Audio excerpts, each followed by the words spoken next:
যে নারী প্রতিদিন সকালে ঘর ঝাড়ু দেওয়ার আগে দুইটি কাজ করবে ওই নারীর কপাল খুলে যাবে। বর্তমানে আলহামদুলিল্লাহ নারীরা অনেকটা দিনের পথে চলে এসেছে, তারা এখন আলহামদুলিল্লাহ সঠিকভাবে চলার চেষ্টা করে, সঠিকভাবে চলার ট্রাই করে। আমরা বিশেষ করে সকালবেলা ঘুম থেকে উঠার পরে ঘরটাকে ঝাড়ু দেওয়ার ট্রাই করি।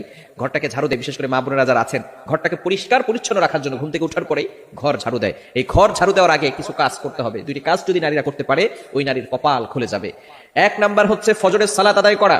ফজরের 2 রাকাত ফরজ নামাজ আছে না নাই? ফজরের নামাজ কয় রাকাত? মোট হচ্ছে 4 রাকাত, 2 রাকাত সুন্নত, 2 রাকাত ফরজ। নবীজি সাল্লাল্লাহু আলাইহি সাল্লাম জানিয়ে দিয়েছেন সহিহ মুসলিম শরীফের হাদিস, যে ব্যক্তি ফজরের 2 রাকাত ফজরের নামাজ আদায় করবে আল্লাহ পাক রব্বুল আলামিন তাকে জিম্মায় নিয়ে নেবেন। ওই ব্যক্তিকে দুনিয়ার কোনো শত্রু কোনো ক্ষতি করতে পারবে না। আল্লাহ পাক রব্বুল আলামিন নিজে পরের দিন ফজর পর্যন্ত তাকে হেফাজত করতে থাকবে। আল্লাহ পাক রব্বুল আলামিন তার জিম্মাদার হয়ে যাবেন।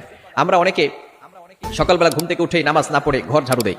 ঘর ঝাড়ু দেন, তাতে কোনো আপত্তি নাই, পরিষ্কার পরিচ্ছন্ন থাকা ভালো। আত্মহুরু শাত্রুল ঈমান, পবিত্রতা হচ্ছে ঈমানের